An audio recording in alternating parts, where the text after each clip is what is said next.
Hello everyone. Good evening बच्चा लोग। Good evening. Hello. आ जाओ सब कोई। हाँ, गुड इवनिंग गुड इवनिंग। कैसे हो सब कोई? Hello hello. आ जाओ सब कोई आ जाओ। टाइम हो गया है, अब हम लोग क्लास शुरू करेंगे और आज का क्लास बहुत ही इम्पोर्टेंट है।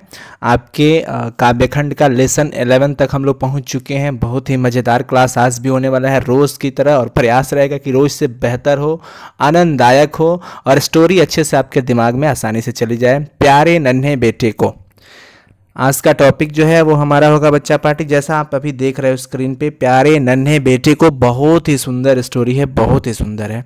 इससे हम लोग को बहुत कुछ सीख मिलने वाला है। आ जाइए सब कोई। बढ़िया, बहुत बढ़िया, मस्त, fine sir ji. Anju, I am also fine, I am also fine. मैं भी बहुत अच्छा हूँ। भगवान करे आप लोग हमेशा मस्त रहो, मुस्कुराते रहो, हंसते रहो, तरक्की करो, दिन दुना रात चौगुना तरक्की हो आपकी। माता पिता, सर्व समाज, परिवार, सबका प्यार दुलार आशीर्वाद मिलता रहे, आपकी मनोकामनाएं पूरी हो। इतना सारा आशीर्वाद मिलता है आपको रोज। चलिए, वेरी गुड। सब कोई आ जाओ। हाँ, कुछ बच्चे आ गए हैं, अभी कुछ बच्चे नहीं आ पा रहे हैं। जल्दी से आ जाएंगे और सेशन को करेंगे लाइक क्लास शुरू करने से पहले, बिकॉज आज का सेशन बहुत ही इंपॉर्टेंट है। और भाई हम अपना जिम्मेवारी निभा रहे हैं, तो प्लीज़ आप भी अपना जिम्मेवारी निभाइए, बहुत ही अच्छा लगेगा। चलिए हम शुरू करते हैं। आज का क्लास बहुत ही इंपॉर्टेंट है। प्यारे नन्हे बेटे को पहले हम कवि का परिचय करेंगे, जैसा कि आप अभी देख रहे हो स्क्रीन पे। आज तो मैं हाँ बदल दिया। चलो, आज हम लोग बात करेंगे कि प्यारे नन्हे बेटे को, जो ये चैप्टर है प्यारे नन्हे बेटे को। पहले शीर्षक का मतलब कि प्यारे है तो प्यारा, नन्हा छोटा सा, बेटा मतलब बेटा है। मतलब कि एक पिता जो है वो अपने बेटे से भाई कुछ न कुछ वार्ता करेंगे, इनमें बातचीत करेंगे अपने प्यारे नन्हे बेटे के लिए। और उनकी कुछ ख्वाहिशें हैं कि हमारे बेटे ये हो जाए, वो हो जाए, वो हम लोग चैप्टर के अंदर बात करेंगे। लेकिन मैं इस चैप्टर के पढ़ने का उद्देश्य बता देता हूँ। आप सबसे एक रिक्वेस्ट है कि प्लीज़, अगर आप लोग की बातचीत ख़त्म हो गई हो तो हम लोग क्लास आगे बढ़ा रहे हैं। आप लोग बहुत ये हो गए हो, सुनते ही नहीं हो, चैट में एकदम लगातार बातचीत करते रहते हो। इंग्लिश के क्लास में भी देखें हम, मतलब क्या हो गया यार। पढ़ लो यार, पढ़ाई कर लो, फिर ये समय वापस नहीं आएगा। हम भी कहीं और होंगे, आप भी कहीं और रहिएगा, पता नहीं कौन किस हालात में रहेगा। इसलिए प्लीज़ प्लीज़ आप लोग पढ़ाई कर लो पहले। और मैं आपसे एक रिक्वेस्ट करता हूँ कि आप लोग भाई पढ़ाई पे फोकस ज़्यादा करो, ठीक है ना। और जो ज़रूरी बातें हो पूछना, आप पूछिए, ठीक है। यहाँ पे कोई ये नहीं है, बाधा नहीं है आपके लिए। लेकिन ऐसा नहीं है कि आप लोग कुछ भी बातचीत करोगे तो ये अच्छा नहीं है, ठीक है ना। ये एक मर्यादा से परे हो जाएगा। तो मैं एक बात बता देता हूँ आपको। हाँ, बता ही दिया, प्यारे नन्हे बेटे के बारे में बता दिया, जिसके राइटर हैं आपके विनोद कुमार शुक्ल। विनोद कुमार शुक्ल आप देख रहे हो, ये राइटर है, मतलब लेखक हैं। इस चैप्टर के लेखक हैं विनोद कुमार शुक्ल, ठीक है ना। इनका जन्म 1 जनवरी 1937 को हुआ था। 1 जनवरी 1937 को इनका जन्म हुआ था बच्चा पार्टी। ध्यान रखना, ये सब चीज़ें मैं एक एक करके आपको बताता हूँ ताकि आपको ऑब्जेक्टिव में कोई प्रॉब्लम ना हो। बिल्कुल मैं ये सोच करके बताता हूँ जैसे आपकी जगह पे मैं हूँ, अगर मैं हूँ वहाँ पे तो मुझे अच्छी तरह से समझना चाहिए कि भाई आपको कैसे समझ में आएगा, कैसे आप सेटिस्फाइड होइएगा। उसी व्यू से मैं आपको एक एक चीज़ बताने का 110% कोशिश करता हूँ, और जानता हूँ कि कोशिश करने वाले कभी हारते नहीं हैं, ठीक है। तो इनका जन्म कहाँ हुआ था, कब हुआ था? 1 जनवरी 1937। अभी वर्तमान उम्र इनकी 83 ईयर्स है। ये अभी 83 वर्ष के हो चुके हैं। अभी फ़िलहाल ये 83 वर्ष के हो चुके हैं, ठीक है ना। अब ये मत सोचना सर निधन इनका, भैया अभी निधन नहीं हुआ इनका, अभी ये हमारे साथ है, ठीक है। और इनका जो जन्म हुआ था छत्तीसगढ़ के राजनांद गांव में हुआ था। इनका जन्म कहाँ पे हुआ था? छत्तीसगढ़ के राजनांद गांव में हुआ था, ठीक है ना। 1 जनवरी 1937 को इनका जन्म हुआ था। और ये रहते थे कहाँ पे? रायपुर, छत्तीसगढ़ में रायपुर में रहा करते थे, ठीक है ना। इनकी वर्तमान उम्र 83 वर्ष। ये चीज़ें आप लोग समझना, मैं इसलिए एक एक करके यहाँ पे नोट कर दिया। इनकी वृत्ति, मुख्य चीज़ें समझिए कि इंदिरा गांधी कृषि विश्वविद्यालय में एसोसिएट प्रोफेसर थे ये। कहाँ पे? इंदिरा गांधी कृषि विश्वविद्यालय में ये एसोसिएट प्रोफेसर रहे। चीज़ें नोट करने वाली है आप इसका। मैं तो आपको पीडीएफ दे दूंगा लास्ट में, लेकिन ऐसा नहीं कि पीडीएफ के चक्कर में अभी आप क्लास छोड़ के चले जाओ। समझो, मैं चैप्टर समझाने वाला हूँ, ठीक है ना। इंदिरा गांधी कृषि विश्वविद्यालय में इन्होंने एसोसिएट प्रोफेसर रहा। निराला सृजन पीठ में जून 1994 से जून 1996 तक अतिथि साहित्यकार रहे। कहाँ पे? निराला सृजन पीठ में। ठीक है, तो ये इनकी मुख्य वृत्तियां हो गई। अब देखिए इनकी रचनाएं जो थी वो तो मैं बिल्कुल ही अलग अलग कर दिया हूँ, कविता संग्रह अलग लिख दिया हूँ। कविता इनकी जो थी वो मैं आपको यहाँ पे तो दे रहा हूँ। एक मिनट ज़रा रुक जाएंगे मैं थोड़ा सा। अच्छा, आवाज़ क्लियर नहीं जा रहा है क्या? एक बार कंफर्म करो तो सब कोई। आवाज़ क्लियर नहीं जा रहा है क्या? मुझे लग रहा है साउंड में थोड़ा प्रॉब्लम हो सकता है अभी, बिकॉज कुछ अभी मेरा फॉल्ट यहाँ पे नज़र आ रहा है। साउंड सही है या नहीं, एक बार कोई कंफर्म कर दो। साउंड क्लियर है ना? यस सर, चलिए थैंक यू, तो अच्छा है। मैं उस फॉल्ट को भी ठीक कर लिया हूँ। चलो कंटिन्यू अब हो जाते हैं। कविता इनका जो भाई कविता था ये इंपॉर्टेंट चीज़ें मैं आपको देखिए यहाँ पे कितने अच्छे से मैं नोट कर दिया। लगभग जय हिंद सबसे पहले उनकी कविता थी, लगभग जय हिंद ही नाम था उनका, जो 1971 में प्रकाशित हुई थी। दूसरी है कि वह आदमी चला गया नया गरम कोट पहनकर विचार की तरह। वह आदमी चला गया, वह आदमी चला गया नया गरम कोट पहनकर चला गया विचार की तरह। ध्यान रखना, ये कविता जो थी बहुत इंपॉर्टेंट थी उनकी। 1981 में ये पब्लिश की गई थी। तीसरी कविता की सब कुछ होना बचा रहेगा 1992 में, आप देख रहे हो ना। अतिरिक्त नहीं 2000 में। कविता से लंबी कविता 2001 में। आकाश धरती को खटखटाता है 2006 में पब्लिश। 50 कविताएं 2011 में। कभी के बाद अभी 2012 में। कवि ने कहा चुनी हुई कविताएं 2012 में एंड प्रतिनिधि कविताएं 2013 में। बच्चा पार्टी ये जितने भी चीज़ें आपने देखा ये सब किनका है? विनोद कुमार शुक्ल। हमको लगता है कि क्लास 10th में एक चैप्टर था मछली पाठ हिंदी में, शायद विनोद कुमार शुक्ल ही थे, शायद कंफर्म नहीं हूँ, लेकिन मुझे थोड़ा बहुत याद आ रहा है कि जरूर यही थे, शायद विनोद कुमार शुक्ल ही थे मछली पाठ वाला में, जिसमें संतू था शायद।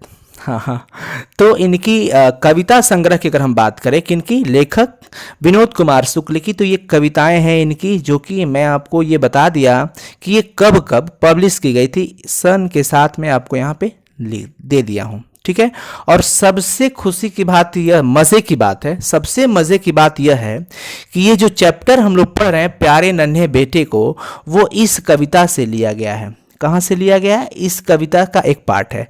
वह आदमी चला गया नया गरम कोट पहनकर। ओ यहाँ पहनकर होगा बच्चा पाठी, पहन कर लिखा गया है, पहनकर होगा, ठीक है ना। तो अच्छा वही बात है, समझ लेना कि वह आदमी चला गया नया गरम कोट पहनकर विचार की तरह। देखो कितना अच्छा शीर्षक है। और इसी शीर्षक काव्य संग्रह का, कविता संग्रह का एक पाठ हम लोग आज करने जा रहे हैं जिसका नाम है प्यारे नन्हे बेटे को। प्यारे नन्हे बेटे को, ठीक है ना। तो एक चीज आप जरूर समझना, एक चीज आप जरूर समझना कि क्वेश्चन बन सकता है, क्वेश्चन बन सकता है कि प्यारे नन्हे बेटे को, यह शीर्षक जो है, यह जो कविता है वो किस कविता संग्रह से ली गई है। तो हमें बताना होगा कि ये जो कविता संग्रह है वो वह आदमी चला गया नया गरम कोट पहनकर विचार की तरह, इस कविता से लिया गया है। चीज़ें याद हो गई। और अगर आप चाहो तो अभी एक इसका स्क्रीनशॉट अच्छा वाला ले सकते हो, ऐसे करके ले लो कविता संग्रह फटाफट से। 1 2 3 हो गया स्क्रीनशॉट। चलते हैं अब उनकी उपन्यास, मैं उनका जो मुख्य उपन्यास है वो आपको दिखा रहा हूँ। उपन्यास नौकर की कमीज, बहुत इंपॉर्टेंट है, बहुत इंपॉर्टेंट। 1979 में नौकर की कमीज, जो कि 1979 में पब्लिश की गई थी, उनकी उपन्यास है। ध्यान रखिएगा, खिलेगा तो देखेंगे, खिलेगा तो देखेंगे, ठीक है ना। हाँ, इस पे तो गाना याद आ जाता है कि ढूंढेंगे तो मिल जाएगा। वाह, चलो तो खिलेगा तो देखेंगे 1996 में पब्लिश हुआ था। और दीवार में एक खिड़की रहती थी, दीवार में एक खिड़की रहती थी, बहुत इंपॉर्टेंट है, जो कि 1997 में था। 1997 में, ध्यान रखना, ये सब सुंदर नोट्स आपको मिलेगा। हरी घास की छप्पर वाली झोपड़ी और बौना पहाड़ 2011 में। हरी घास की छप्पर वाली झोपड़ी और बौना पहाड़ 2011 में। यासी रास्ता, ओ यहाँ पे रास्ता होगा, ऐसी रास्ता या ऐसी रास्ता भी बोलते हैं 2017 में, एक चुप्पी जगह 2018 में, ठीक है। उसके बाद बच्चा पार्टी कहानी संग्रह की अगर हम बात कर लेते हैं तो पेड़ पर कमरा, पेड़ पर कमरा क्या है, कहानी संग्रह है। महाविद्यालय क्या है, कहानी संग्रह है। चीजें बहुत ही शानदार है, इंपॉर्टेंट है, उपयोगी है। 1988 में पेड़ पर कमरा वाला और 1996 में बच्चा पार्टी महाविद्यालय। ये सब चीजें आप तो बिल्कुल अच्छे से कर लेना, बिकॉज चीजें बहुत ही इंपॉर्टेंट है। सो आई एम ट्राइंग, मैं कोशिश कर रहा हूं कि आपको अच्छे से समझ में आ जाए। अब हम बात करते हैं उनके सम्मान की। उनको जो सम्मान दिया गया था वो रघुवीर सहाय स्मृति पुरस्कार 1992 में, क्वेश्चन बनेगा, ऑब्जेक्टिव में बनेगा, याद रखना। रघुवीर सहाय स्मृति पुरस्कार 1992 में दिया गया था विनोद कुमार शुक्ल को। दयावती मोदी कवि शेखर सम्मान 1997 में दिया गया था। दयावती मोदी कवि शेखर सम्मान 1997 में। एंड साहित्य अकादमी पुरस्कार 1999 में। 1999 में। बहुत चीज़ें इंपॉर्टेंट है, बहुत ही इंपॉर्टेंट है। एक बार फिर से भी कर लेते हैं कि रघुवीर सहाय स्मृति पुरस्कार 1992 में मिला था। एंड दयावती मोदी कवि शेखर सम्मान 1997 में मिला था। एंड साहित्य अकादमी पुरस्कार 1999 में मिला था। कोई दिक्कत नहीं हो रहा ना, कोई दिक्कत नहीं हो रहा ना, एकदम आराम से समझते चलेंगे। अब चलिए, अब सबसे बड़ी पॉइंट उनकी एक और विशेष बातें मैं बता देता हूं कि इनके जो उपन्यासों का कई भारतीय भाषाओं में अनुवाद भी किया गया था, ठीक है ना। तो जैसे एक कहानी संग्रह था जिसका नाम था पेड़ पर कमरा। पेड़ पर कमरा, देखिए मैं आपको यहाँ पे दिखा रहा हूँ, कहानी संग्रह था ना पेड़ पर कमरा। तो कहानी जो था वो पेड़ पर कमरा कहानी संग्रह का इतावली भाषा में अनुवाद हुआ था। क्वेश्चन बनेगा इतावली भाषा में, किस भाषा में, इतावली भाषा में अनुवाद। आप लोग प्लीज फोकस करो स्टडी पे, भाई बहन प्लीज स्टडी पे फोकस करो, ठीक है ना। डांट सुनने की तुम लोग की आदत पड़ गई है। नौकर की कमीज उपन्यास पर मणिकौल द्वारा फिल्म का निर्माण भी किया गया था। किसके द्वारा, मणिकौल के द्वारा। मणिकौल के द्वारा फिल्म का निर्माण किस पर किया गया था, किस उपन्यास पर, नौकर की कमीज पर। किस पर, नौकर की कमीज पर। चीजें बहुत ही इंपॉर्टेंट है। चलो तो अब हम शुरू करते हैं पाठ का। एक एक लाइन समझना बहुत ही इंपॉर्टेंट है, अगर वो समझ लिए तो समझो कि हम लोग का काम हो गया। और यही समझना बहुत इंपॉर्टेंट है आज के सेशन में। प्यारे नन्हे बेटे को, देखना बहुत शानदार तरीके से बताऊंगा, लेकिन ध्यान से शांति से सुनना तुम लोग। ऐसा मत करना कि बातचीत के चक्कर में ये समझना ही मत, ठीक है ना। देख रहे हो, प्यारे नन्हे बेटे को कंधे पर बैठा, मैं दादा से बड़ा हो गया सुनना यह। मतलब समझना क्या है कि एक पिता जो है, बढ़िया से समझिएगा, बहुत चीज़ें इंपॉर्टेंट है। मैं आपको एक चीज़ पहले इसके पहले बता देता हूं कि ये जो है विनोद कुमार शुक्ल के द्वारा लिखा गया है। भिलाई छत्तीसगढ़ का एक प्रसिद्ध जगह है, आप जानते हो ना, छत्तीसगढ़ में एक जगह है भिलाई। भिलाई मैं यहाँ पे लिख देता हूँ, भिलाई। आप सबको जानते हो कि छत्तीसगढ़ का एक प्रसिद्ध जगह है भिलाई। और वहीं का देखो, मैं पहले भूमिका दे देता हूँ। भिलाई छत्तीसगढ़ का प्रमुख भाई और फेमस जगह है। वहाँ पे लोहे की खदान भी है बहुत सारी, ठीक है ना। तो और जो कविता का नायक है, कविता का जो नायक है वो वही का रहने वाला है। कहाँ का, छत्तीसगढ़ के भिलाई का। समझिएगा चीज़ें कितनी शानदार होने वाली है। और नायक कौन है वो आपको पढ़ाते पढ़ाते मैं बता दूंगा। वह अपने नन्हे बेटे को कंधे पर बिठाकर अपने बिटिया से बातें करेगा, ठीक है ना। वो जो भाई नायक है वो भिलाई का रहने वाला है और भिलाई में लोहा वगैरह का खान बहुत ज़्यादा है, खदान भी बोलते हैं। तो वो अपने बेटे से और बेटिया से बातचीत करते हुए, और बेटे को कहाँ बैठा है, कंधे पे, ठीक है। और समझिएगा चीज़ें बहुत ही इंपॉर्टेंट है। पिता ने, देखो, प्यारे नन्हे बेटे को कंधे पर बैठा, पिताजी ने अपने नन्हे बेटे को कंधे पर बैठाया है। कहाँ पे बैठाया है, कंधे पर बैठाया है। और कंधे पर जो बैठा उसका बेटा है, वो कह रहा है कि अब तो वह दादा से भी बड़ा हो गया, मैं दादा से बड़ा हो गया। मतलब वो कंधे पे बैठ गया है तो वो तो ऊंचा हो गया, और बोल रहा है कि वो पापा जी अब तो मैं दादाजी से भी बड़ा हो गया, मतलब बचपना, ठीक है ना। वो क्या बोल रहा है कि अब तो मैं दादाजी से भी बड़ा हो गया हूँ। और सुनना यह, कवि को यह सुनना बहुत ही अच्छा लगता है, कवि को यह सुनना बहुत ही अच्छा लगता है। एक एक लाइन समझाऊंगा, घबराना मत, लास्ट तक बने रहना। जो आ रहा है आने दो, जो जा रहा है उसको जाने दो, लेकिन तुम मत कहीं हटना। प्यारी बिटिया से पूछूंगा बतलाओ आसपास कहाँ कहाँ लोहा है। प्यारी बिटिया से पूछूंगा बतलाओ आसपास कहाँ कहाँ लोहा है। लेखक कहते हैं कि अब जो वो अपनी प्यारी बिटिया से पूछते हैं कि बिटिया बताओ हमारे आसपास लोहा कहाँ कहाँ मिल सकता है। प्यारी बिटिया से पूछूंगा, लेखक कहते हैं कि मैं अपनी बिटिया से पूछूंगा कि बताओ कि आसपास कहाँ कहाँ लोहा मिलेगा, ये कहाँ कहाँ मिल सकता है, ये लेखक पूछते हैं। और बिटिया जो है अपनी जानकारी के अनुसार कहती है कि चिमटा, करकुल, सिगड़ी, समसी, दरवाजे की सांकल, कब्जे खिला दरवाजे में धंसा हुआ वह बोलेगी झटपट। मतलब बिटिया जो है, लड़की जो है, अभी तो छोटी बच्ची ही है और वो अपनी जानकारी के अनुसार मतलब बचपना अंदाज में, बचपन के अंदाज में बता रही है कि चिमटा जो होता है ना, चिमटा, वो बता रही है चिमटा। आप खाना बनाने वाले मतलब कि वहाँ पे आप जानते होंगे भाई सबको चिमटा क्या होता है। करकुल, करकुल का मतलब होता है कलछुल, कलछुल वो जो बड़ा वाला चम्मच होता है, करकुल का मतलब हो गया कलछुल, या फिर आप बड़ा वाला चम्मच भी कह सकते हो, बड़ा वाला चम्मच या कड़छी भी कहते हैं। और सिगड़ी, सिगड़ी लोहे की कढ़ाई होती है, अंगीठी भी कहते हैं। और फिर बात करते हैं समसी, समसी सड़सी होता है।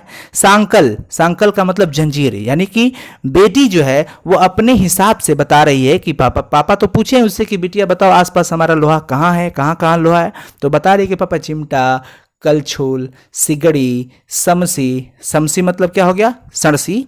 दरवाजे की जो जंजीरें हैं, खिड़की जो है वो बता रही है कि वहाँ पे जो ग्रिल टाइप के लगे हुए दरवाजे में जंजीर।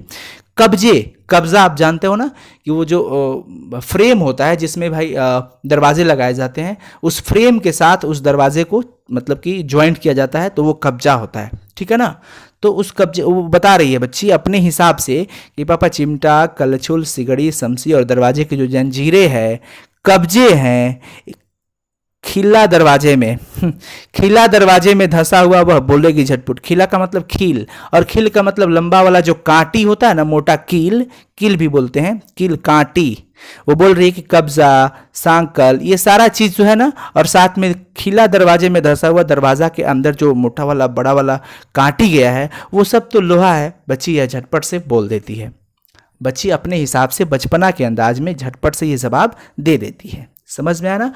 पहले तो इस चीज़ में मैं आपको बता देता हूँ कि यहाँ पे पिता और पुत्री के बीच बड़ी कौतूहल भरी बातें हो रही है, मतलब एक चंचलता पूर्ण बातें और बचपना अंदाज में, ठीक है ना। इससे एक और चीज़ तो और पता चलता है कि उस छोटी बच्ची को भी लोहे का ज्ञान है। उसको ये एक चीज़ ज्ञान है कि हाँ मतलब हमारे आसपास इन सारी वस्तुओं में लोहे हैं, मतलब है ना। इससे ये पता चलता है कि लोहे का भाई व्यापक रूप से महत्व है, ज़रूर है, ताकि तभी तो वो छोटी बच्ची भी उसके बारे में अच्छे से जानती है।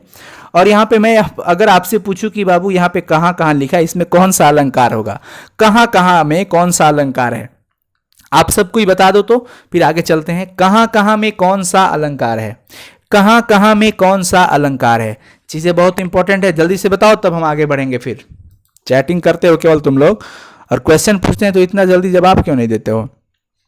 चलो बताओ सब। पुनरुक्ति होगा, बहुत बढ़िया जवाब। चलो पढ़ते हो तुम लोग मन लगा के, बहुत बढ़िया। इसी तरह से पढ़ाई करो, चैटिंग पे कम फोकस, पढ़ाई पे ज्यादा फोकस, तब ना स्मार्ट बनोगे यार। स्मार्ट चेहरे से और चमड़े से नहीं होना है, अपना एक स्टैंडर्ड मेंटेन करो, बुद्धि विवेक शानदार करो, तब स्मार्ट बनोगे, ठीक है ना। अब आगे चलते हैं फिर। अब देखो, अब है कि अगला, फिर अब अगली कड़ी में हम लोग जा रहे हैं कि रुक कर वह फिर याद करेगी। जैसे ही इतनी बातें बता लेगी, कौन सी बातें, वो जल्दी जल्दी में तो भाई झटपट में बता दी है कि चिमटा में, कलछुल में, सिगड़ी में, समसी में, दरवाजे की जंजीरों में, कब्जे में, और वो दरवाजे के अंदर जो कील गई है कांटी, उसमें तो भाई लोहा है। और फिर क्या करेगी, फिर तुरंत रुक जाएगी। वो होता ना कि और कहाँ कहाँ होगा, सोच रही है वो। रुक कर वो फिर याद करेगी, एक तार लोहे का लंबा, लकड़ी के 2 खंभों पर तना बंधा हुआ, बाहर सूख रही जिस पर भैया की गिल्ली चड्डी, भैया की गिल्ली चड्डी। देखो वो जैसे ही थोड़ा बहुत उतना तो आंसर देने के बाद वो रुक कर वो फिर याद करेगी। लास्ट तक रहो बच्चा लोग, लास्ट तक रहो, ठीक है। कि वो फिर याद करेगी और अचानक से याद आएगा कि वो जो लकड़ी के 2 खंभे हैं, लकड़ी के 2 खंभे, उस पर तो एक लोहे का तार बांधा गया है। किस लिए भाई, ताना बंधा हुआ, बाहर सूख रही जिस पर, जो खंभों पर तार भाई बांधा गया है, तान करके मतलब खींच करके बांधा गया है, वो अक्सर किस लिए होता है कि भाई कपड़े जो होते हैं, कपड़े धुलाई करने के बाद उसको सुखाने के लिए उसी पर पसार दिया जाता है, कपड़े को सुखाया जाता है उस पर, ठीक है ना। तो वह तुरंत देखो क्या होता है कि बच्ची को तसल्ली नहीं हो रही है उतना जवाब देने से, और फिर वो याद करके बता रही है कि वो जो 2 खंभे होते हैं और इसमें यहाँ पे बांधे रहते हैं, ताकि इस पे कपड़े पसारे जाए। क्या पसारे जाए? कपड़े। तो भैया की गिल्ली चड्डी, यहाँ पे चड्डी का मतलब आप लोग कपड़े समझना। क्या समझना? कपड़े। ठीक है ना। अब देखो इसके अलावा भी और आगे क्या बोल रही है कि आसपास वह ध्यान करेगी, आसपास फिर ध्यान करेगी और सोचेगी, दुबली पतली पर हरकत में तेजी की। वो यहाँ पे हमको लगता है कि कुछ छूट गया है क्या?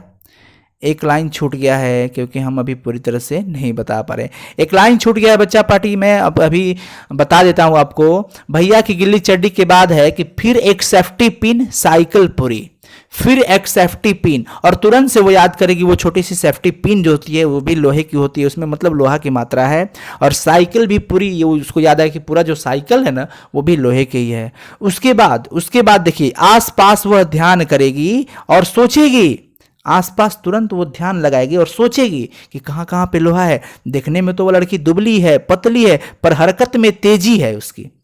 देखने में वो बहुत दुबली पतली है, शरीर से दुबली पतली तो जरूर है, पर चुस्त और सजग है, उसके दिमाग तेज है, हरकत तेज है। वह बहुत जल्दी जान लेती है कि उसके आसपास लोहा जो है और कहाँ कहाँ हो सकता है। मतलब वो हरकत में तेजी है, जान जाती है, कितनी जल्दी जान जाए वह आसपास कहाँ कहाँ लोहा है। मतलब वो इतनी तेज है कि वो कोशिश करती है, प्रयास करती है कि मैं जल्दी से जान जाऊं कि भाई और कहाँ कहाँ पे लोहा है, क्योंकि पापा ने पूछा है। और बेटियां जो होती है ना वो पापा की प्रिंसेस होती हैं, पापा की प्रिंसेस ही होती है। पता नहीं हम लाडले किसके होते हैं, हम तो माँ के लाडले होते हैं, है ना बच्चा लोग। हम लोग माँ के लाडले होते हैं और बेटियां जो हैं वो पापा की प्रिंसेस होती हैं। और प्लीज़ यहाँ पे इस पर कोई कमेंट नहीं करने को। चलो ठीक है, हम सब माँ पापा के लिए सेम है, हम सब सेम है, ज़रूरत पड़ने पे सब बराबर ही हैं, और हमेशा हम लोग की ज़रूरत पड़ती है उनको, और हमें भी उन लोगों की ज़रूरत होती है। इसलिए जय हिंद, जय हिंद। एंड एक बार आप सब कोई लगाएंगे कमेंट में, ये मैं आपसे लिखवा रहा हूँ ताकि अंदर कुछ प्यार जगे। I love you mom. सब कोई एक बार, सब कोई प्लीज़। किसके लिए? अपनी प्यारी मॉम के लिए, अपनी प्यारी मॉम के लिए। सब कोई, बेटा बेटी सब कोई। मैं जानता हूँ पापा को भी है, लेकिन पापा भी हैं इसमें, हम लोग पापा को छोड़ नहीं रहे हैं। चलो बहुत बढ़िया, ठीक है, लिखते रहो, हम आगे चलते हैं फिर। अब ना मत लिखो तुम लोग, आगे की देखो। अब क्या है आगे जो है, कवि अब कह रहे हैं, आगे कवि क्या कह रहे हैं कि मैं याद दिलाऊंगा जैसे सिखलाऊंगा, मैं याद दिलाऊंगा। अब नन्ही बिटिया जो भाई अपने दिमाग से वो तो पता कर ली कि हाँ कहाँ कहाँ पे लोहा है, अपने दिमाग से तो उसको पता चला कि हाँ कहाँ कहाँ पे लोहा है। वैसे अब पापा जी कह रहे हैं, लेखक जी जो हैं वो कह रहे हैं कि मैं याद दिलाऊंगा जैसे सिखलाऊंगा। मतलब कि लोहे की व्यापकता के विषय में नन्ही बिटिया का तो भाई ज्ञान विस्तार करना है, ज्ञान बढ़ाना है। उस हिसाब से पिताजी कहते हैं कि मैं उसे याद दिलवाऊंगा और सिखलाऊंगा कि तुमने जहाँ जहाँ लोहे की उपस्थिति बताई है, तुमने जहाँ जहाँ लोहे की उपस्थिति बताई है, उसके अलावा फावड़ा में, कुदाली में, टंगिया में, बसुला में, खुरपी में, और जो पास खड़ी है बैलगाड़ी, ध्यान रखना, पास जो खड़ी है बैलगाड़ी, उधर संकेत करके, इशारा करके बोलते हैं कि जो बैलगाड़ी का पहिया जो देख रहे हो ना, चक्का, उसका जो पट्टा है, पट्टा, वो भाई पट्टा या हाल बोलते हैं उसको। और गले में जो घंटिया है उसकी कांसे की, कांसा क्या होता है? कांसा तांबा और जस्ता का बना हुआ होता है, तांबा और जस्ता का कांसा बोलते हैं, ठीक है ना। और उसके अंदर जो घंटी होती है वो लोहे की गोली होती है, वो घंटी जो होती है ना उसके अंदर ये लोहे की गोली होती है, कुछ इस तरह से होती है बैल के गले में। मतलब पिताजी यहाँ पे कहना चाहते हैं, आप देखो सोच रहे हो तुम लोग कि सर ये फावड़ा, कुदाली, टंगिया, ये सब आप सब जानते हो भाई। ये चिड़ने फाड़ने वाला, कुदाली आप देखे ही हो, फावड़ा आप जानते ही हो, टंगिया आप जानते ही हो, काटने वाला औजार होता है, ये सब लोहे की हथियार होती है, ठीक है ना, ये सब हथियार होती है। बसुला लकड़ी काटने या छीलने का औजार होता है। और पट्टा जो होता है, पट्टा जो आप जानते हो ना कि पहिए के ऊपर जो होती है चढ़ी हुई चौड़ी बेल्ट होती है, या हाल भी बोलते हैं इसको, ठीक है। तो मैं एक बार फिर से बता देता हूं कि पिताजी कहते हैं कि देखो मैं बिटिया को तो अपने हिसाब से उसको पता चल गया है कि लोहा यहाँ यहाँ पे है, लेकिन मैं बताऊंगा कि बेटा इसके अलावा, मतलब वो याद दिलाएंगे और सिखाएंगे कि इसके अलावा फावड़ा में भी, कुदाली में भी, टंगिया में भी, बसुला, खुरपी, ये सब जितनी भी चीज़ें हैं ना, सब इसमें भी क्या पाया जाता है? लोहा पाया जाता है। यही नहीं, पास खड़ी बैलगाड़ी के चक्के का पट्टा पिताजी उस बच्ची को बैलगाड़ी की ओर इशारा करके बताते हैं कि देखो वहां पे जो उसका पहिया है ना, चक्का, उसका जो पट्टा लगा है, वो जो उस पे लोहे का मतलब वो होता है ना हाल, उसी पे वो चढ़ा हुआ है पट्टा, ध्यान रखिएगा। और इतना ही नहीं, बैलों के गले में कांसे की घंटी के अंदर लोहे की गोली है। मतलब वो बैल के जो गले में वो हम लोग घंटी लगाए हैं जो कि कांसा का बना हुआ है, मतलब कि तांबा और जस्ता का मिश्रण होता है, ब्रॉन्ज बोलते हैं, ठीक है ना, तांबा और जस्ता का मिश्रण होता है और उसके अंदर लोहे की गोली ही होती है। तो वहां पे भी लोहा है। पिताजी बता रहे हैं, पिताजी क्या कर रहे हैं, बता रहे हैं, और ये भी बोल रहे हैं कि पत्नी याद दिलाएगी, मतलब लड़की के लिए तो माँ हो गई। नन्ही बिटिया की जो माँ है उसे समझाती हुई कहेंगी, जैसे समझाएगी बिटिया को समझा कर कहेगी, कौन, माता जी, मतलब कि पिताजी की वाइफ यानी पत्नी, तो बेटी के लिए तो माँ ही ना हो जाएगी, यानी कि माँ अब सिखाएगी। पिताजी ने तो सिखा लिया, अब माँ सिखाएंगी, समझाएंगी बिटिया को कि देखो जो वो बाल्टी है, सामने कुएं में लगी लोहे की जो घिरनी है, घिर्री का मतलब होता है घिरनी, क्या होता है, घिर्री होगा, घिर्री का मतलब क्या होता है, घिरनी। तो माँ आकर के समझाएंगे कि बेटा वो जो बाल्टी है ना, उसमें भी लोहा है, वो भी लोहा का है। सामने कुएं में लगी जो लोहे की घिरनी देख रही हो आप, लोहे की घिरनी जो देख रही हो, उसमें भी क्या है, वो भी लोहे की है। साथ ही साथ छत्ते की काड़ी डंडी, छत्ता जो होता है अम्ब्रेला, उसके अंदर जो होता है ना वो पकड़ने वाला हैंडल टाइप का जो होता है, जिसको हम लोग पकड़ते हैं, काड़ी डंडी, और उसके अंदर छोटा छोटा वाला जो बना होता है घमेला, वो कुछ जैसे मान लो कि ये अम्ब्रेला हो गया, तो उसमें कमानीदार ऐसे ऐसे नहीं लगे होते भाई, आप समझ रहे हो। तो वो सब बता रहे हैं कि वो सब भाई लोहे का ही होता है। और इतना ही नहीं बेटा, हंसिया जो होता है, हम लोग घर में जो सब्जी काटने के लिए हंसिया इस्तेमाल करते हैं, चाकू इस्तेमाल करते हैं, ये सब भाई लोहा है, इसमें भी लोहा पाया जाता है। और भिलाई में भी, और बला डीला जगह जगह लोहे के टीले। वो कहती है, माता जी सिखाती है बच्ची को कि देखो काम करने वाला जो हंसिया है, चाकू है, उसमें भी लोहा है, और इसके अलावा भिलाई में और बलडीला में जगह जगह पर लोहे के टीले देखे जा सकते हैं। मतलब उस जगह की प्रसिद्धि भी बढ़ाई गई है इस चैप्टर के अंदर कि जो भिलाई है और बलाडीला ये सब जगह है, ठीक है ना। अब ये मत सोचो सर बलाडीला क्या होता है, बलाडीला भैया जगह है। और तो बता रही है माता जी कि इसके अलावा हंसिया, चाकू, ये सब जितनी भी चीज़ें हैं, इन सब के अलावा भिलाई के जगह जगह पे, बलाडीला में भी जगह जगह पे लोहे के टीले हैं, मतलब कि लोहे वहाँ पे देखे जा सकते हैं। तो देखो ये पे सबसे बड़ी बात इस लाइन के अंदर हम लोग क्या पढ़े हैं कि इसमें देखिए कि माता पिता बच्चे को ज्ञान देकर उसकी ज्ञान को विस्तार करने के लिए उत्सुक हैं। ज्ञान की वृद्धि कराने का भाव यहाँ पे प्रकट किया गया है, ठीक है ना, ये चीज समझना। और जगह जगह यहाँ पे जो है इसमें भी पुनरुक्ति अलंकार होगा, ध्यान रखना, पुनरुक्ति अलंकार होगा यहाँ पर भी, इसमें तो कोई शक नहीं होना चाहिए। और मैं आपको एक और चीज बता देता हूं, एक और चीज मैं आपको बता देता हूं कि अगर हम बात करते हैं चक्का की, चक्का, टीला, बला डीला, ये सब तद्भव है। चक्का, चक्का, उसके बाद टीला, चक्का टीला, और बला डीला, बला डीला, ये सब तद्भव शब्द है। क्या है, तद्भव शब्द। तो देखना ये ऑब्जेक्टिव भी हो सकता है, ग्रामर के लिए याद कर लेना इसे। चलो तो ये तो हम लोग पढ़ लिए, जगह जगह पे लोहे के टीले। आगे चलते हैं, आगे चलते हैं, ये हमारी लास्ट लाइनें होगी, और समय देख लेते हैं, ज़्यादा समय नहीं हुआ, चलो आगे चलते हैं। इसी तरह घर भर मिलकर धीरे धीरे सोच सोचकर एक साथ ढूंढेंगे कहाँ कहाँ लोहा है। वाह, अब ये जो पंक्ति है ये बहुत ही शानदार पंक्ति होने वाली है, ये बहुत ही शानदार पंक्ति होने वाली है, ठीक है ना।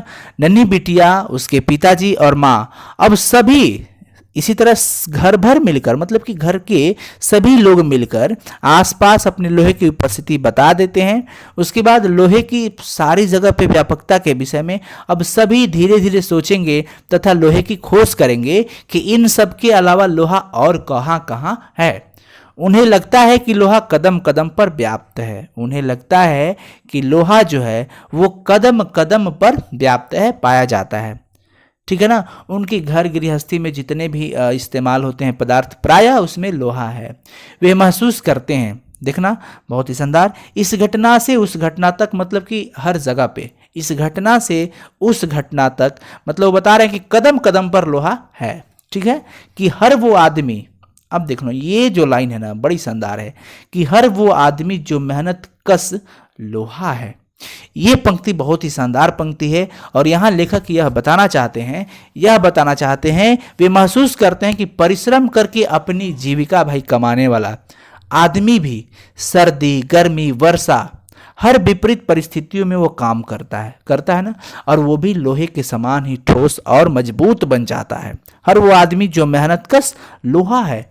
यहाँ पर इस पंक्ति के माध्यम से कवि क्या साबित करना चाहते हैं? कवि यह बताना चाहते हैं कि हर वो आदमी जो हर विपरीत परिस्थितियों में इस घटना से उस घटना तक, यहाँ पे हम लोग समझेंगे भाव के अर्थ को, तो कदम कदम पर लोहा है ऐसा माना जाता है और है भी।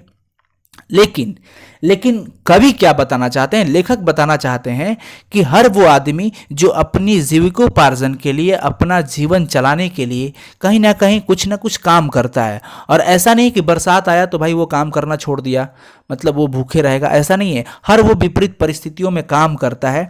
तो बताओ, सर्दी हो, गर्मी हो, वर्षा हो, हर विपरीत स्थितियों में वो काम करता है। तो वो भी तो लोहे के समान ही तो मजबूत हो रहा है ना, क्योंकि उसके साथ भी कई सुख दुख आते हैं। सुख आता है तो मजा आता है, पर दुख आता है तो उसको झेलता भी तो वही है ना। तो वो झेलेगा तो मजबूत ही बनता है, स्ट्रांग बनता है। इसलिए परिस्थितियों से सामना करने को, ठीक है ना, घबराने को नहीं। किसी भी परिस्थिति में उसका हम सामना करेंगे, उसका हल निकालना चाहिए। देखिए, ये बहुत ही शानदार लाइन है, बहुत अच्छा लगा। लेखक हर वो आदमी को जो कहते हैं कि जो मेहनत कश है, जो मेहनत करके भाई परिश्रम करके अपनी जीविका चला रहा है, वो भी एक क्या है? लोहा ही है। और सबसे बड़ी बात तो अब आने वाली है, देखना बच्ची लोग, तुम लोग बहुत ज़्यादा खुश मत हो जाना, बहुत तुम लोग फूल जाती हो। हर वो औरत दबी सताई बोझ उठाने वाली लोहा। कवि कहते हैं कि वह प्रत्येक औरत जो अत्याचार से पीड़ित है, जो अत्याचार से, हर वो औरत दबी सताई, हर वो औरत जो अत्याचार से पीड़ित है, जिसको दबाया गया है, सताया गया है, वो दुखित है, दुख का बोझ उठाने वाली, वो भी तो लोहा से कम नहीं है ना, वो भी तो लोहा से कम नहीं है, वो भी लोहे ही है। जल्दी जल्दी, यहां पे भी जल्दी है, जल्दी जल्दी मेरे कंधे से ऊंचा हो लड़का। देखिए, नन्ही बिटिया का जो पिता है वो सोचता है कि उसका बेटा जल्दी से बड़ा हो जाए। जल्दी जल्दी, जल्दी जल्दी नहीं, यहां पे जल्दी है, ध्यान रखना। जल्दी जल्दी मेरे कंधे से ऊंचा हो लड़का। नन्ही बिटिया का जो पिताजी है भाई, वो सोचते हैं कि उसका बेटा जल्दी से बड़ा हो जाए। लड़की का हो दुल्हा प्यारा, होए होए, लड़की का हो दुल्हा प्यारा, वाह क्या बात है। चलो चलो, हाँ, तो जो बिटिया के पिताजी हैं वो सोचते हैं कि भाई उसका जो बेटा है वो जल्दी से बड़ा हो जाए। देखो, ये सोचते हैं, मतलब पिताजी बेटा लोग के बारे में यही सोचते हैं कि भाई जल्दी से वो क्या हो जाए, बड़ा हो जाए, ताकि वो भी हमारा कुछ हेल्प करेगा, अपनी मतलब कुछ जिम्मेवारियां लेगा, ठीक है ना। और वास्तव में हम पिता का बोझ को कुछ कम करने का प्रयास करते हैं और करते भी हैं।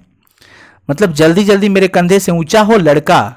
बिटिया के पिताजी ये सोचते हैं कि उसका बेटा भाई जल्दी से बड़ा हो जाए और लड़की का हो दुल्हा प्यारा, और उसकी लड़की को अच्छा सा वर मिल जाए, दुल्हा मिल जाए, ठीक है ना, जिसके साथ शादी कर वह अपनी जिम्मेदारी से मुक्त हो सके। हर पिता को अपनी बेटी के मतलब विवाह की एक बहुत ही बड़ी जिम्मेदारी होती है, क्योंकि वो कुछ समय तक 22, 25, 27, 26 साल जो भी उम्र होता है, उस समय तक बेटी को अपने साथ रखते हैं, अपने पास रखते हैं, अपने पालन पोषण के तहत उसको संस्कार देते हैं। लेकिन वो उसी तरह चाहते हैं कि या तो उसके जैसा नहीं तो उससे बेहतर इसको घर परिवार मिल जाए, इसका वर मिल जाए, ताकि बेटी को दुख न हो और हम भी खुशी से मतलब जी सके, और बेटी भी हमारा खुशी से रहे, हमारी खुशी से रहे। तो एक उनका भाई ये होता है, हम बोझ नहीं कहेंगे, जिम्मेदारी कहेंगे। बिटिया बोझ नहीं है, बिटिया जिम्मेदारी जरूर है, इस चीज़ को आप एक्सेप्ट करो, ठीक है। उसकी लड़की जो है, उस लड़की को अच्छा सा वर मिल जाए, लड़की का हो दुल्हा प्यारा, दुल्हा अच्छा हो, प्यारा हो, ठीक है ना, जिसके साथ भाई शादी करके वह अपनी जिम्मेदारी से मुक्त होना चाहते हैं। उस घटना तक कि हर वो आदमी जो मेहनत कश लोहा है। इस प्रकार परिश्रम पूर्वक जीवन बिताते हुए अपनी जिम्मेदारी का भली भांति अच्छे से निर्वहन करने वाला हर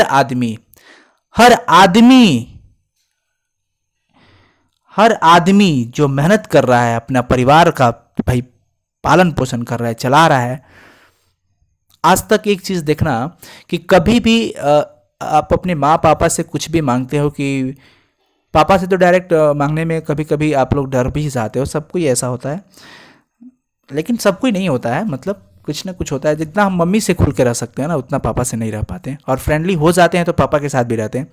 लेकिन जब भी हम कुछ भी मांगते हैं ना कि हाँ हमें ये किताब खरीदना है, हमें वो चीज़ें चाहिए, तो वो शायद वो आपके साथ मान लीजिए कि पारिवारिक स्थिति सही नहीं है, तो आपके चेहरे पे वो एक स्माइल लेंगे, वो स्माइल देंगे आपके सामने, वो मुस्कुराएंगे, माँ भी मुस्कुराएंगी, पापा भी मुस्कुराएंगे, ताकि आपको फील ना हो कि हाँ आपकी ज़रूरत हम पूरा नहीं कर पाएंगे, हम करेंगे करेंगे, हम कहीं से करेंगे, आपको स्माइल देंगे। पर जब कभी आप उनसे थोड़ी सा डिस्टेंस में आ जाते हो, कहीं चले जाते हो आप, वो अकेले में आपस में बातचीत करते हैं और सोचते हैं कि कैसे इतना पैसा लाएं ताकि बेटे का या बेटी का ज़रूरत पूरा कर सके। लेकिन वो करते हैं, हर हाल में करते हैं, कहीं से भी करते हैं, पर आपको फील नहीं होने देते, हमको भी फील नहीं होने देते।